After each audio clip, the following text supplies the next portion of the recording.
안녕하세요. 오늘도 사연살롱을 찾아주셔서 감사합니다.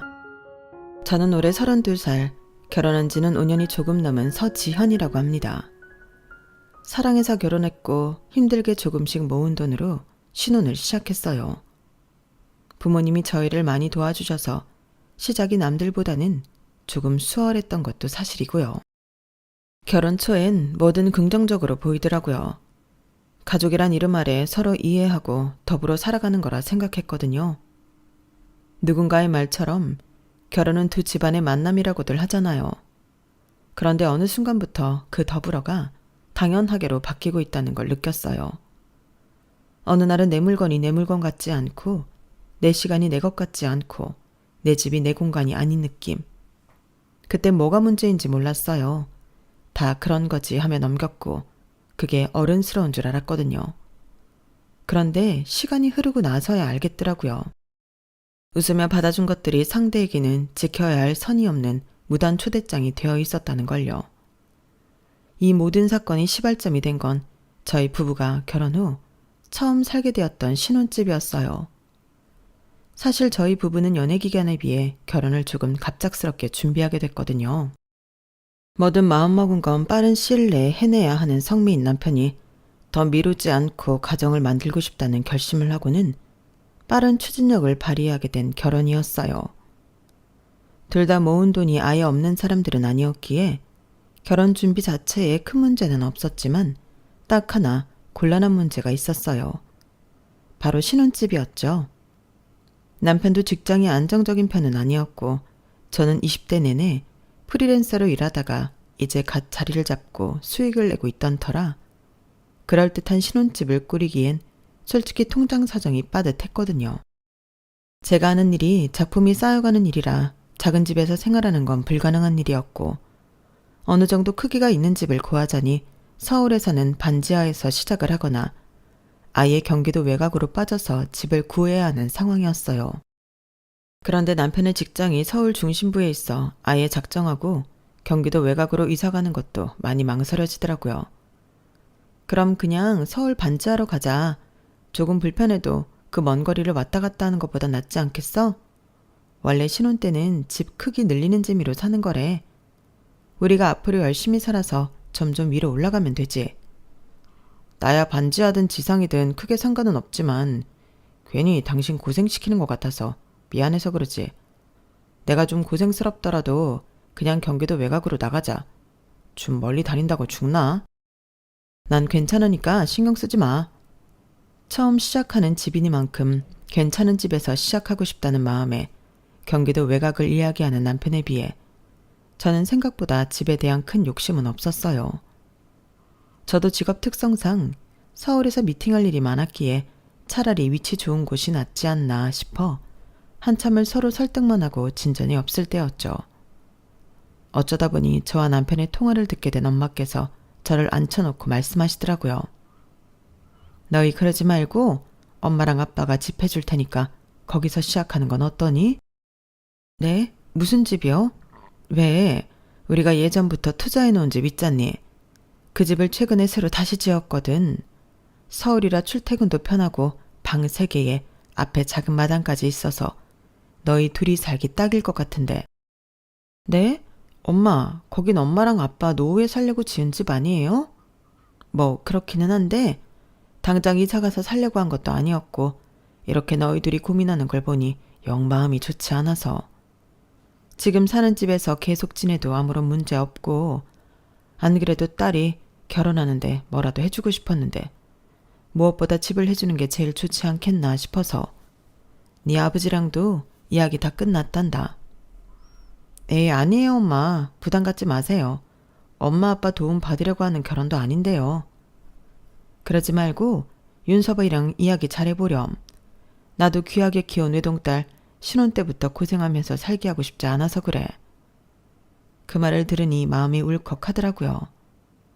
엄마 아빠께서 그 집을 얼마나 소중히 생각하고 하나하나 인테리어 하셨는지 알고 있었기에 그 집을 받는다는 건 차마 상상도 못할 일이었어요.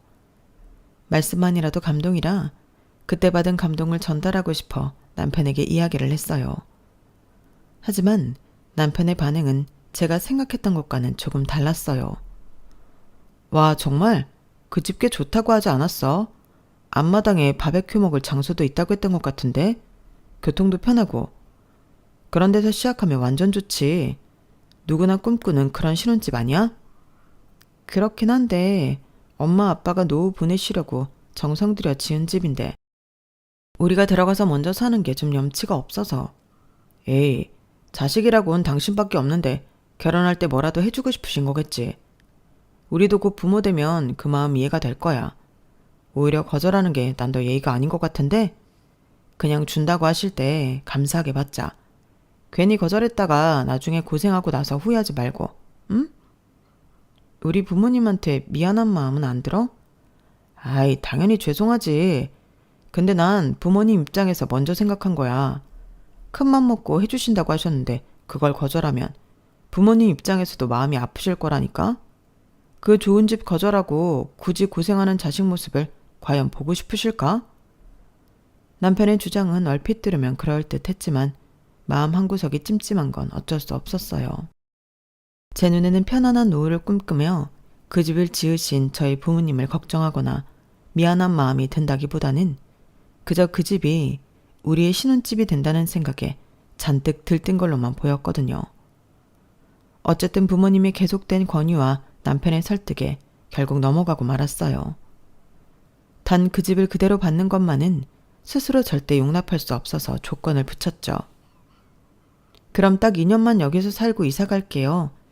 2년 집값 아끼면 충분히 지금 저희 조건보다는 좋은 집으로 갈 수 있을 거예요. 아무리 생각해도 이 집을 그냥 덥석 받긴 죄송해서요. 네가 정 그렇다면 어쩔 수 없지. 그렇게까지 신경 쓸 필요 없는데. 우리 생각해줘서 고맙다. 그렇게 제 의사를 분명하게 전달했고 그 집에서는 2년만 살면서 집값을 모으기로 했어요. 그 이야기를 전했을 때 남편은 겉으로 대놓고 티는 안 내지만 기운이 쭉 빠진 것 같은 얼굴을 하더라고요. 당신 마음도 이해가 안 가는 건 아니지만 꼭 그렇게까지 거절했어야 했나 싶긴 하네. 두 분께서 집이 없으셨으면 모르겠는데 지금 살고 계시는 것도 꽤 괜찮아 보여서. 그걸 왜 오빠가 판단해? 오빠는 그 집의 의미에 대해서 몰라서 그래. 비록 2년일지라도 우리가 먼저 그 집을 들어가서 쓴다는 것만으로도 죄송해야 할 일이야. 단호하게 말하니 남편이 입을 꾹 다물더라고요. 전 그 침묵이 제 말에 대한 수긍인 줄 알고 넘어갔지만 한참 시간이 지난 나중에 알았어요. 그날의 침묵은 수긍이 아닌 부정이었다는 걸요. 그 뒤로 결혼 준비는 순탄하게 그지 없었어요. 시댁에서는 생각지도 못하게 친정에서 서울에 있는 단독주택에 살게 해준다는 사실에 굉장히 호의적으로 나왔어요. 아우, 어떻게 그 집을 애들한테 주실 생각을 하셨을까? 노후 보내시려고 지은 집이라고 들었어요. 결정하기가 쉽지 않으셨을 텐데요. 마음 같아선 애들이 쭉 살아줬으면 좋겠는데 딸애가 영 미안한지 돈 모을 때까지만 살겠다고 그러니 참 마음이 예쁘고 기특하면서도 미안하네요. 저희가 신혼 때 워낙 없이 살아봐서 딸한테도 그 고생을 하게 하고 싶지 않았거든요. 아우, 그쵸. 신혼이 제일 좋고 예쁠 때인데 좋은 집에서 보내는 것만큼 좋은 추억이 없죠.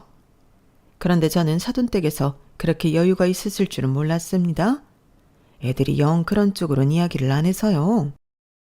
뭐 남들보다 잘 산다고 하긴 애매해도 이 사람 젊었을 때부터 혼자 직장 다니고 애쓰는 게 미안하고 애틋해서 투자에 관심을 좀 가졌거든요. 중간에 실패 과정도 좀 있었지만 결국엔 재산 늘리는데 도움이 좀 되더랍니다. 덕분에 애들한테 그렇게 해줄 여유도 생겼죠. 어머, 그렇군요. 사부인이 참 똑똑하시네. 우리 나이 때 여자들이 투자에 눈 돌리기가 쉽지 않은데. 집안일하고 애 키우기도 바쁜데 어쩜 그렇게 집안에 보탬이 되셨대요? 오늘 처음 배웠지만 참 교양도 넘치시고 첫눈에 참 친해지고 싶으네요. 사부인도 마찬가지셔요. 우리 지연이 좋은 시부모님 만났으면 해서 걱정이 참 많았는데 이렇게 직접 뵙고 나니 걱정이 사라지네요. 사교성도 너무 좋으시고 인상도 참 밝으셔서 보기 좋습니다. 아우, 별 말씀을. 사돈끼리 친밀하게 지내는 게 쉽지 않다곤 하지만 예외라는 것도 있는 법이잖아요. 우리 며느리가 누굴 닮아 이렇게 참하고 야무진지 이제야 알겠네요. 이런 집안이라면 치밀하게 지내도 참 좋을 것 같답니다. 저희 집에 두 분 초대해서 대접 한번 하고 싶은데 부담스럽진 않으실지요? 아우, 부담은요. 초대라니 사부인께서 고생하실 텐데 너무 감사하죠. 별 말씀을. 남들처럼 결혼식 끝나면 다시 남남되지 말고 애들 데리고 같이 자주 만나면 좋겠네요. 상견례는 그렇게 화기애애한 분위기 속에 끝났어요. 워낙 성격이 밝으신 시어머니 덕분에 친정 부모님께서는 안심이 되셨는지 많이 좋아하시는 눈치더라고요.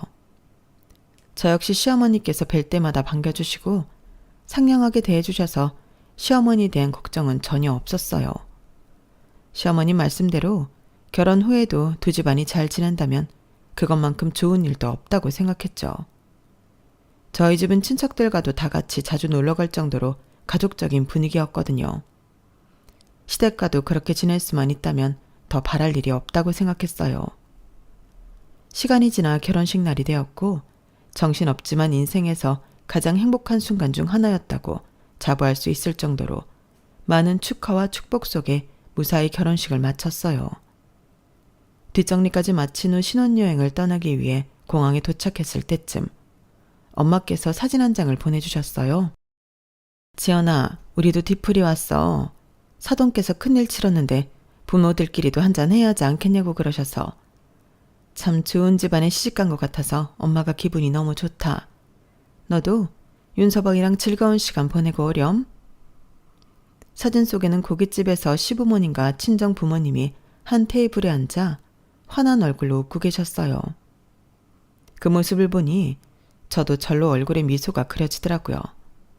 남편도 그 사진을 보고는 흐뭇해했죠.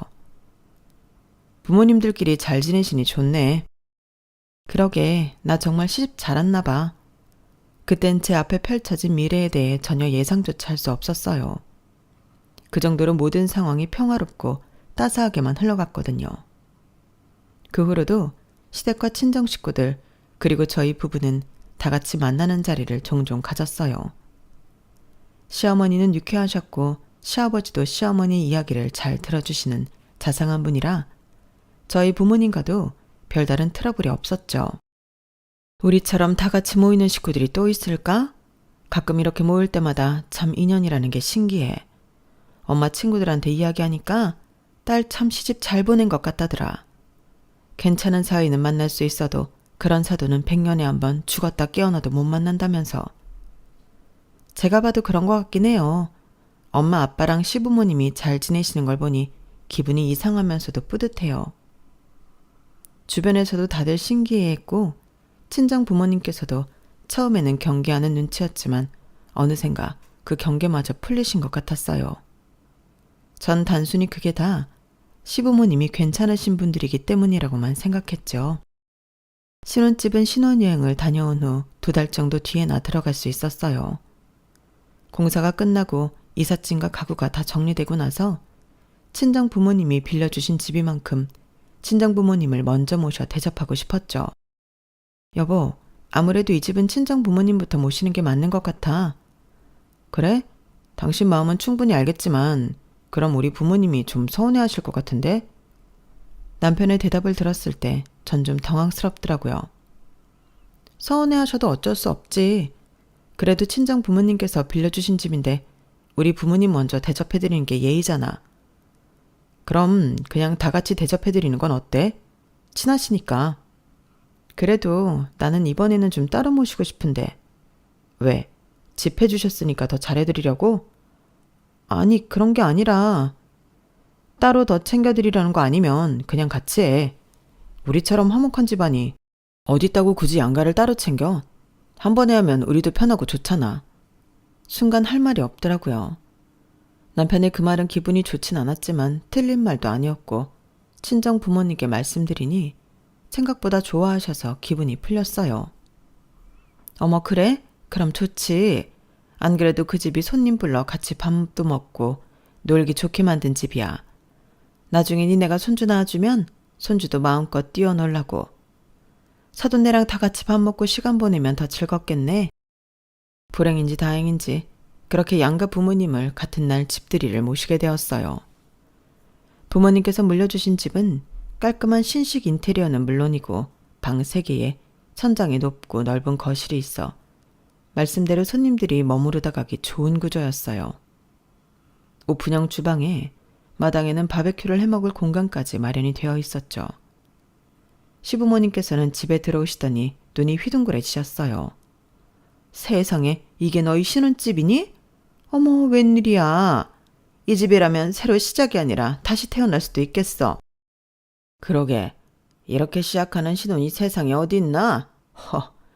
너희는 정말로 복받았다. 어? 아내한테 잘해 인서가. 장인 장모님도 깍듯하게 모시고. 그죠? 장인 장모님, 이렇게 좋은 집을 다 해주시고 이 은혜는 평생 잊지 않겠습니다.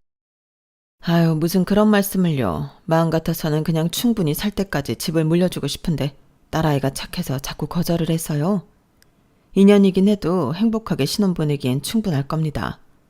열심히 모아서 더 좋은 집으로 가면 좋겠네요. 아우, 이보다 더 좋은 집이 서울에 어딨어요. 있어도 얘네 힘으로 그런 집에 들어갈 수 있으려나 모르겠네. 저희가 그럴 수 있게 어떻게든 열심히 살아야죠, 어머님. 시부모님은 물론이고 남편까지 저희 부모님께 호들갑을 떨며 감사 인사를 표했지만 어딘가 영 찜찜했어요. 뭔가 아예 이 집을 받기로 확정된 것처럼 고마워했다고 해야 할까요? 그걸 친정엄마께서도 느끼셨는지 2년만 살기로 했다는 점을 은근슬쩍 강조하셨지만 그런 말은 귓등으로도 안 들리는 듯 하더라고요. 그날의 쎄함은 그 정도로 넘어갔지만 그 다음부터 조금씩 양가 사이에 균열이 생기기 시작했어요. 어느 날 갑자기 엄마께서 전화가 오시더라고요. 지연아, 너희 시어머니 말이야. 너한테는 좀 어떠시니? 저한테요? 저한테는 별다른 말씀은 없으세요. 왜요? 무슨 일 있으셨어요? 그게 말이야. 이게 그냥 내 느낌 탓일 수도 있는데 다 같이 집들이한 날 이후부터 시댁에서 전보다 더 자주 우리를 보려고 하거든. 네? 정말요?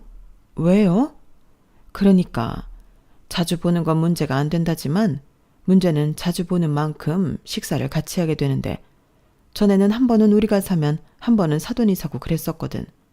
그런데 그 집을 본 뒤로는 자꾸만 노후 대책이 잘 되어 있어 부럽다는 둥. 집들이 가기 전까진 사돈이 그렇게 여유가 있는 집인지 몰랐다는 둥 불편한 이야기를 은근슬쩍 꺼내면서 계산할 때는 쏙 빠져버리는 거 있지. 처음에는 기분 탓이라고 생각했는데 이게 벌써 서너 번 반복되다 보니 우연이 아닌 것 같아서. 서너 번이나요? 그건 좀 이상한 게 맞는 것 같은데요.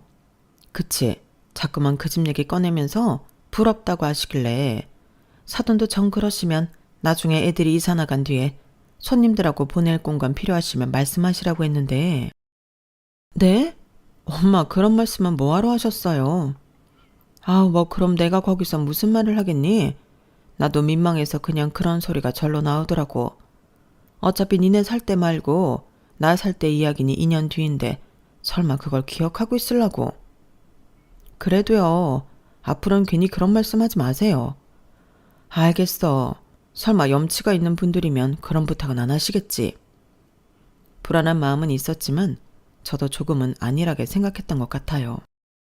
잔뜩 경계하면서도 그래도 그동안 보여주신 따뜻하고 친근한 모습들을 떠올리면서 친정엄마처럼 설마라는 생각을 놓지 못했거든요. 그런데 그 설마가 사람 잡는 일을 몇 번 겪어보니 알겠더라고요. 불길한 예감은 항상 틀리지 않는다는 것을요. 그의 남편과 짧은 가을 여행을 계획했어요. 신혼여행 이후로는 오랜만에 단둘이 떠나는 여행이라 무척 들떠 있었죠. 단풍도 보고 빈티지 시장 구경도 하고 맛집도 다녀오려고 열심히 계획을 세웠어요. 2박 3일의 국내 여행이었기에 딱히 친정에 말하지는 않았고 그건 남편도 마찬가지일 거라고 생각했어요. 그런데 여행을 떠나기 하루 전 시어머니께서 연락이 오시더라고요. 며느라, 별일 없지? 네, 어머님. 어머님도 잘 지내시죠? 그럼 나야 뭐 늘 똑같이 지낸단다. 요새 날씨가 정말 좋던데? 니네는 어디 안 가니? 네, 안 그래도 이제 가볼까 하고 있었어요.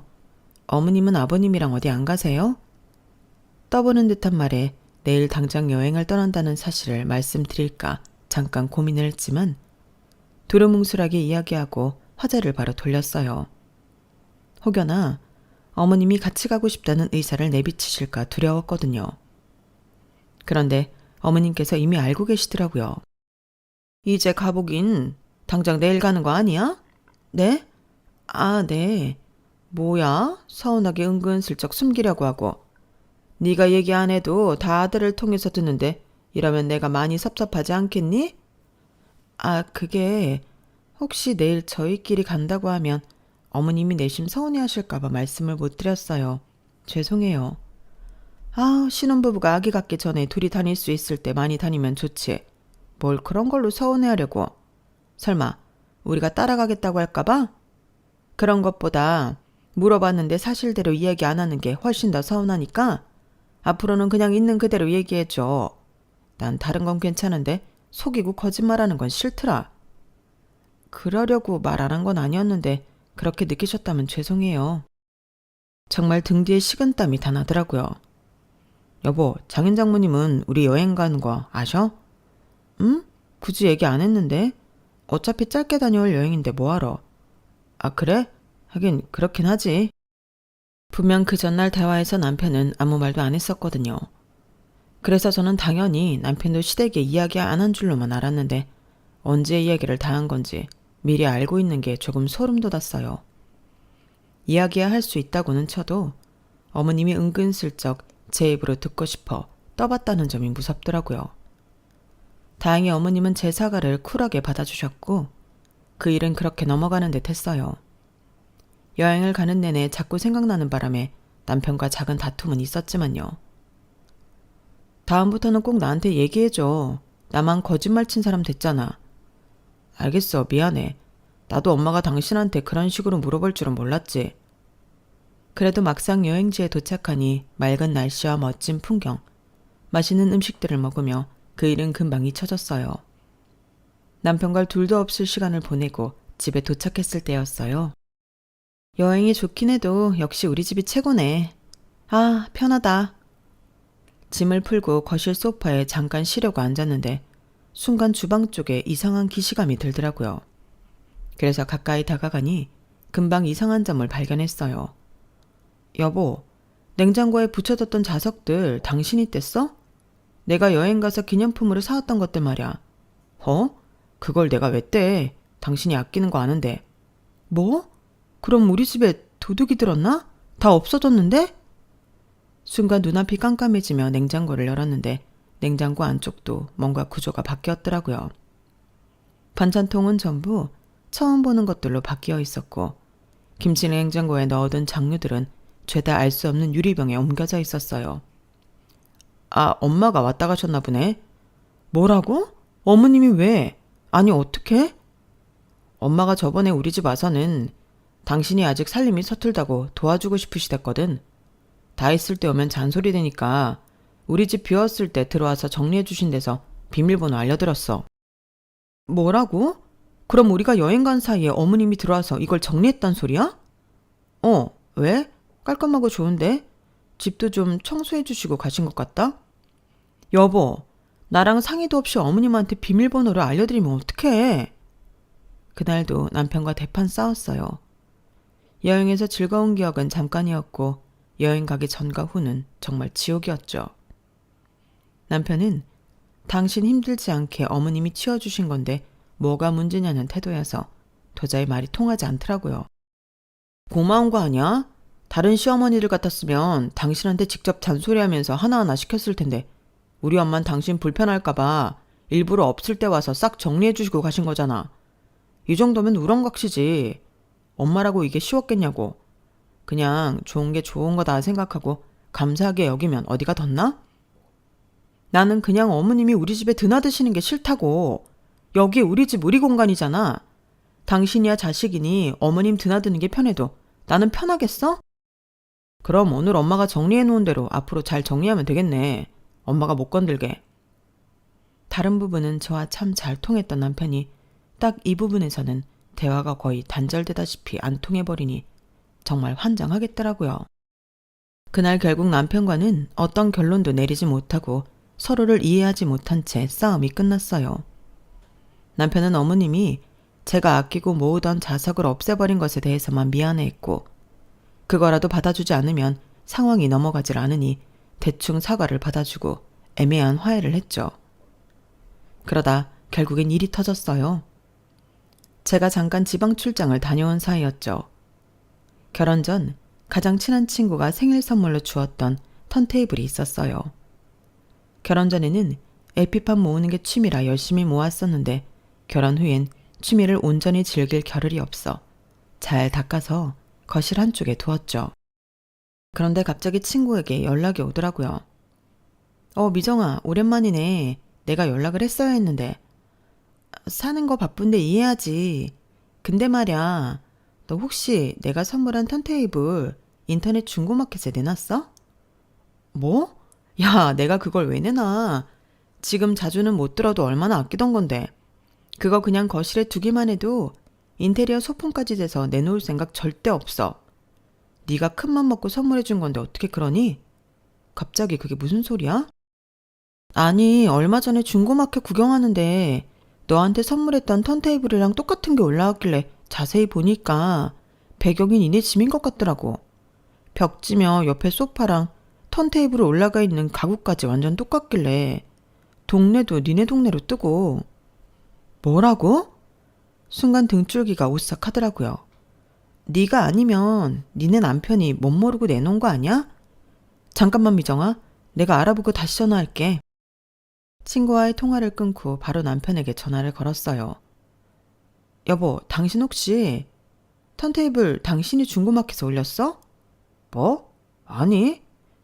그럼 혹시 지금 집에 어머님 와 계셔? 아, 당신 없는 동안 이 집에서 좀 지내고 싶다고 하셔서 어떻게 알았어? 뭐라고? 당신은 대체 그런 걸 왜 나한테 말을 안 해? 말하면 당신이 허락해 주겠어. 나도 당신이랑 일일이 싸우기 싫으니까 그렇지. 그나저나 대체 어떻게 한 건데? 뭐 CCTV라도 나 몰래 설치했어? 오히려 적반하장으로 화내는 남편의 모습이 기가 막혀 중고마켓 링크를 보내주니 남편이 깜짝 놀라더라고요. 이거 내가 아끼는 물건인 건 알지? 대체 언제까지 어머님이 우리 살림에 손대게 할 건데? 이럴 거면 어머님이랑 살지 나랑 결혼을 왜 했어? 남편 역시 그 물건에 대해서는 너무 잘 알고 있었기 때문에 할 말이 없어지더라고요. 여보, 미안해. 내가 이건 할 말이 없다. 앞으로는 다 당신한테 이야기할게. 이건 정말 우리 엄마가 너무했다. 난 내 소중한 물건 건드는 것뿐만 아니라 어머님이 나 모르게 우리 집에 와 계시거나 사는 모습 들여다보고 계신 게 부담스럽고 불편해. 살림에 손까지 대시니 이젠 불안하기까지 하다고. 그리고 이 집 우리 집 아니고 우리 부모님 집인 것 좀 명심해. 쫓겨나기 싫으면 처신 똑바로 하라고. 저는 그 길로 서울로 올라갔고 어머님에게 선포했죠. 어머님, 저희 물건 건드리지 마세요. 한 번만 더 마음대로 하셨다가는 저도 시댁 물건 가만두지 않을 거예요. 아시겠죠? 뭐라고? 아이고 참, 쓸데없는 물건을 잔뜩 쌓아놨길래 가구 정리 좀 도와주려고 했더니만 뭐? 요즘 세상에 누가 LP를 들어? 결혼을 했으면 저런 사치스러운 취미는 접고 새 인생 살아야지. 듣지도 않는 걸 구석에 두고 썩혀두리? 그러니까 이제 상관 마시라고요. 중고마켓에 올린 글도 지우시고 제가 집에 없을 땐 방문하지 말아주세요. 여기 저희 집 아니고 저희 부모님 집이에요. 그래. 아유, 내가 치사해서 다시는 안 온다. 집 좀 좋다고 유세를 저렇게 떨어서는 원?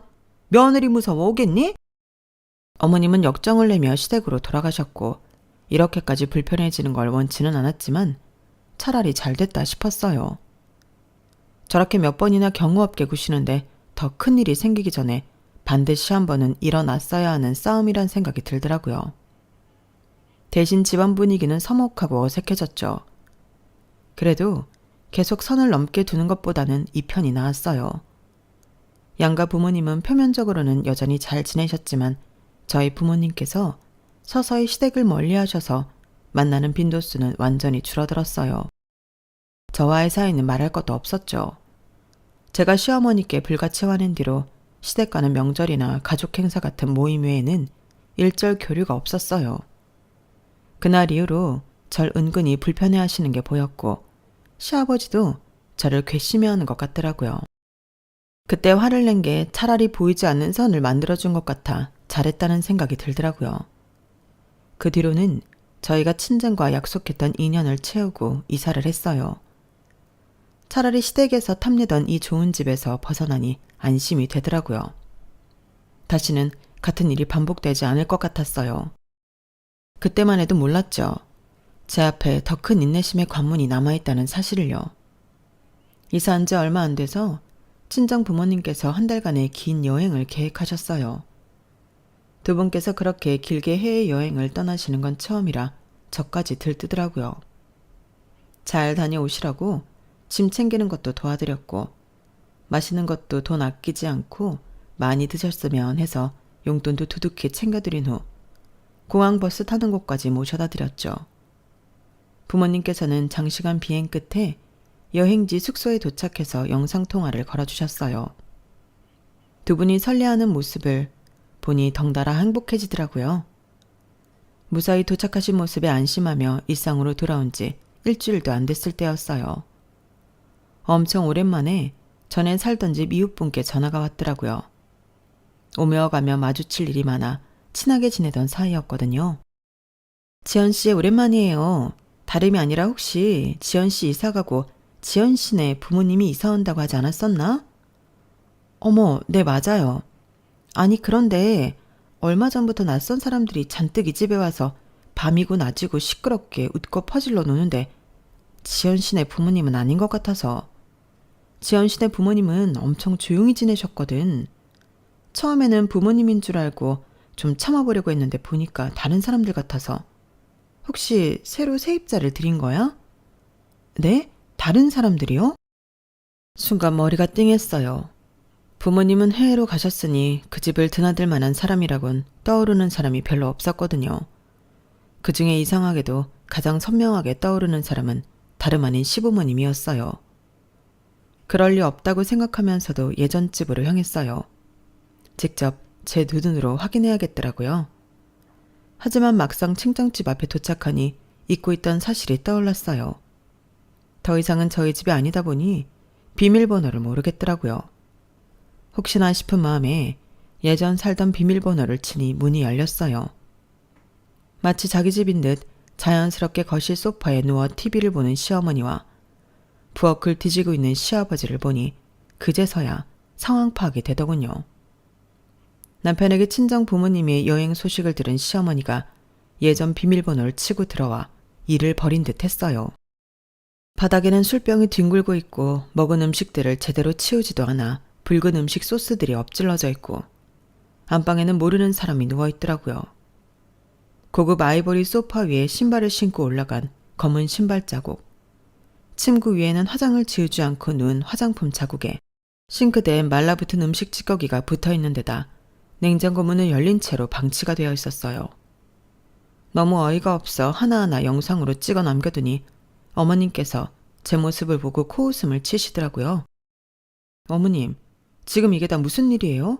저희 부모님한테 허락은 받으신 거예요? 허락? 허락은 예전에 받았지. 예전에 너희 엄마가 집 빌 때 써도 된댔는데? 기억 안 나니? 그래서 이번에 허락 받고 쓰신 거냐고요. 집꼴이 이게 대체 뭐예요? 그때 받았는데 뭐하러 받아? 이 좋은 집을 우리도 손님들이랑 좀 써보면 어때서? 그럼 곱게 쓰셨어야죠. 이거 불법 주거 침입인 건 알고 계세요? 뭐? 불법 주거 침입? 네. 허락 없이 들어와서 집꼴을 이렇게 만들어놨는데 당연히 주거 침입이죠. 예. 가족끼리 주거 침입은 무슨. 너 참말 정없게 한다? 됐고요. 당장 이 집에서 나가주세요. 뭐? 예. 걱정을 말어. 우리가 뭐 이 집 이대로 둘까봐 그래? 너희 엄마 아빠 돌아올 때쯤 되면 싹 다 깨끗하게 해놓고 나갈 테니까 걱정 말라고. 그러건 말건 오늘 내로 정리해서 나가시라고요. 이 아줌마 아저씨도 다 데리고 나가세요. 안 그럼 신고할게요. 야, 뭐라고? 아, 그래 알았다. 나갈게. 나간다고. 다 정리하고 연락하세요. 전 더 이상 그 자리에 있고 싶지도 그 꼴을 보고 있고 싶지도 않아서 집을 빠져나왔어요. 그 길로 남편에게 전화해 대판 싸웠고 남편도 부모님이 이렇게까지 하실 줄은 몰랐는지 너무 당황하며 미안해하더라고요. 그렇게 3시간쯤 지났을까요? 어머님께서 전화가 왔어요. 사람들 데리고 나가는 중이다. 이제 됐니? 이 매정한 거사? 청소는 다 하신 거죠? 설마 그대로 몸만 빠져나오신 건 아니겠죠? 그동안 시간 충분했으니까 다 치우셨을 거라 믿어요. 뭐라고? 네가 당장 나가라고 난리치는 바람에 청소는 못했으니까 네가 와서 해라. 네가 살던 집이니까 청소는 네가 더 잘하지 않겠니? 어머님의 전화를 받고 기가 막혀 다시 집으로 가보니 정말로 어머님 아버님은 몸만 쏙 빠져나가셨더라고요. 너무 어이가 없어 그 현장을 다시 한번 사진으로 남긴 후 집 비밀번호를 바꿨어요. 그리고 견적을 받았죠. 특수청소, 도배복구, 침구교체, 바닥 복원, 종합 1,200만 원이 나오더라고요. 견적이 나오자마자 내용 증명을 보냈어요. 기아의 무단 점유로 인해 발생한 손해에 대해 다음과 같이 청구합니다. 처음에는 주거 침입으로 형사처벌도 생각했어요. 그 집에 들어온 방법이 너무 명백했으니까요. 그런데 그건 결국 가족을 법정에 세우는 일이잖아요. 그래서 청구서를 보냈죠. 저와 저희 친정 식구들이 침해받은 소중한 공간, 그 값을 받아내는 방식으로 정리하기로 했죠. 내용 증명을 보내고 저는 아무 말도 하지 않았어요. 하지만 며칠 뒤 시어머니께서 저희 집에 찾아오셨어요. 며느라, 내가 일부러 그런 건 아니잖니. 네가 빨리 나가달래서 그런 건데 사돈이 이 일을 하면 얼마나 속상해 하시겠니? 이러지 말자, 어? 죄송하지만 어머님, 저희 부모님께는 제가 이미 다 말씀드렸어요. 저희 부모님께서 여행에서 돌아오시기 전까지 청구한 금액 보내세요. 긴 여행 다녀오시는데 떠나기 전만큼 깨끗한 집에서 쉬셔야 할 거 아니에요? 아들, 네가 말 좀 해보렴, 응? 엄마, 이제 그 집은 저희 집이 아니에요. 장모님 댁인데도 그렇게 멋대로 비밀번호를 치고 들어가실 줄은 몰랐어요. 이거 이 사람이 많이 봐준 거예요. 주거 침입으로 고소하면 형사처벌 받아야 할 일이에요. 이번 일로 남편 역시 완전히 시댁에 질려버렸어요. 남편까지 대놓고 돌아서자 시어머니께서는 안절부절 못하더라고요. 그 돈 내가 지금은 다 못 줘. 밥만 먼저 보내면 안 될까? 그럼 집 청소를 다 못할 텐데요. 그럼 한 번만 봐줘. 가족끼리 이러는 거 아니다, 정말. 이미 전 어머님한테 매정한 며느리인걸요. 그런 김에 손해배상은 제대로 받아내고 싶어요, 어머님. 이건 저와 어머님만의 문제가 아니라 어머님과 아버님께 여러 번 호의를 베풀었던 저희 친정 식구들에 대한 모독이에요. 좋은 말로 할 때 빨리 갚지 않으시면 일이 더 커질 거예요. 어머님, 아버님도 그러길 원치는 않으시죠? 그날 시어머니는 펑펑 울며 집으로 돌아가셨지만 남편은 끝까지 어머님을 외면하더라고요. 가족이라서 참았고 가족이라서 넘겼고 가족이라서 말 못한 게 많았어요. 그런데 시부모님은 가족이라서 뭐든 해든 된다고 생각했던 거죠. 저한테는 배려였던 것들이 시댁에는 자연스러운 권리였어요. 그리고 결국 그 권리는 내 공간을 침범하고 내 가족에게까지 피해를 주더군요. 그래서 이제는 그렇게 말하려고요. 가족이면 더 조심해야 해요. 그게 싫으시다면 가족일 필요도 없어요. 다시는 그 집의 문도 저와 제 친정 식구들이 열어뒀던 마음의 문도 그 파렴치한 시댁 식구들에게는 열리지 않을 거예요. 제 이야기는 여기까지입니다. 들어주신 모든 분들 가족과 행복하시길 바랍니다. 감사합니다. 여러분, 사연 댓글에 응원과 현명한 조언 부탁드려요. 좋아요와 구독은 저에게 큰 힘이 됩니다. 오늘도 좋은 일 가득하세요.